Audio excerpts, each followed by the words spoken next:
The necessity of having a multimodal plan is to really look at the regional perspective.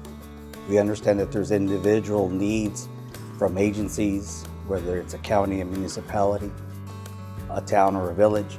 But I think that with the multimodal plan, you do this bottom-up approach, that you assess the transportation infrastructure, you look at the gaps, you look at some of the cultural, behavioral needs, and then from there, you're able to better inform the decision-making body of the MPO of what the true needs are.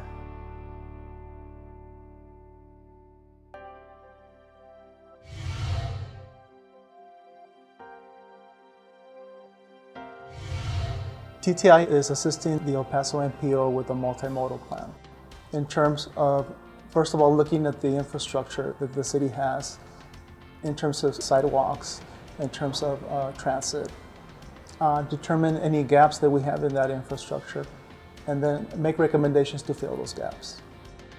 We found that there's a lot of methodologies for a multimodal score, but they're very data intensive in the sense that they're really more for a single segment of roadway. But if you're looking at an entire region, I mean, we're talking about the El Paso County, various municipalities within the county, and small portions of New Mexico. So getting all this very detailed information was going to be very time consuming and expensive. The type of study that we need is a regional study. So we needed to take a second look and come up with a different methodology that could incorporate the region with the data available that we have for the region. We have developed a score methodology that does just that. The alternative that we found was to actually look at the sidewalk system and the current transit routes as the main transportation network.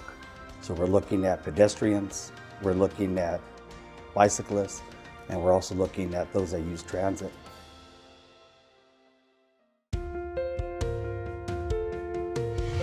One of the greatest factors in the development of the multimodal plan is to provide municipalities that don't have planning departments, planning sections, or even having licensed engineers to help them in their assessment. So for example, we have very small towns that are members of the El Paso MPO, and so a lot of them are not equipped with professional planners or engineers.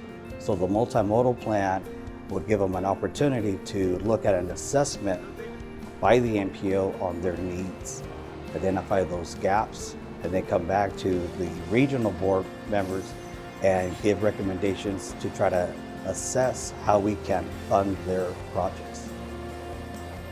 The functionality of looking at the health component in the multimodal plan is to simply assess why certain people make certain choices. You look at a population, or at least the demographic profile in the El Paso area, is that we have probably a very high rate of diabetes. And so there's other health components that from a transportation perspective, if you're able to identify a potential psychological perspective of why they take a certain form of transit, what else would they need? This new methodology that's being developed is very exciting for us because we feel that it provides an additional tool, not just for El Paso, but for other municipalities that are also looking to develop a more comprehensive multimodal plan.